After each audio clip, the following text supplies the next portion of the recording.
So we do technical work on the violin because the repertoire has so many different expressive demands, and we really want to have a good foundation for playing the pieces with confidence and with enjoyment.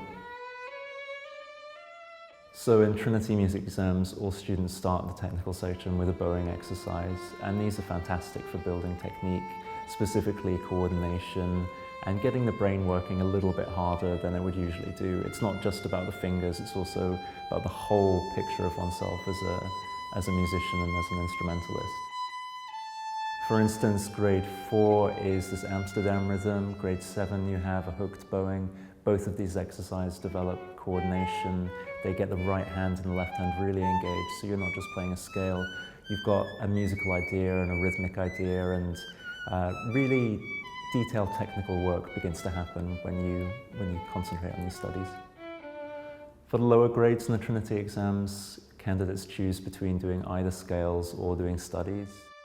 For candidates who choose to do the scales and technical studies, they have all sorts of different techniques, even from the very earliest grades, like double stopping and playing in high positions, which demystifies some of these techniques that we would associate with more advanced repertoire. And that really gets the technique of a young player going from the earliest grades. With the higher grades, the candidates will be playing around tonal centers, and so this builds tonality, it builds a sense of intonation, and it makes the scales more musical, it makes them more integrated with the repertoire. Alternatively, candidates can choose to play studies instead of the scales and technical exercises. There are various advantages to doing this for a candidate. They can pick one piece which will build all sorts of techniques together.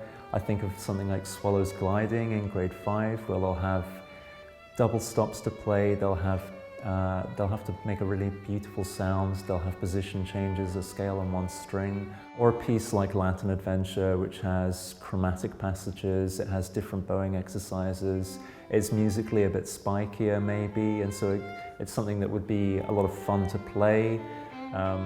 And the advantage here is that you don't need to play them from memory, you can have the music with you in the exam, and so that gives some people more confidence.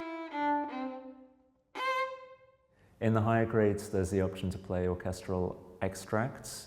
It's a fantastic opportunity to build the techniques that you'd be using in these pieces. It's wonderful music. Many of the players who are taking these exams will be playing in orchestras, and they might well be playing the repertoire that these extracts are taken from.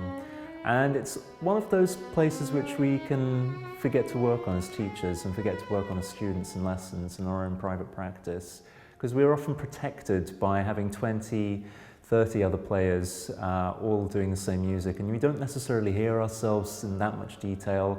And to play extracts means that you really get to work on these in detail. You really get to think about how you're playing them and what you contribute to the sound of an orchestra. In this video, we've been looking at the technical exercises, scales and studies in the Trinity Music Exams, and it's a really great springboard for other technical work if you go on to develop your technique as a violinist. So Sevcik and Shradiek, or continuations from the basics we see in the Trinity syllabus. And it's a great foundation for your life as a violinist and as a string player.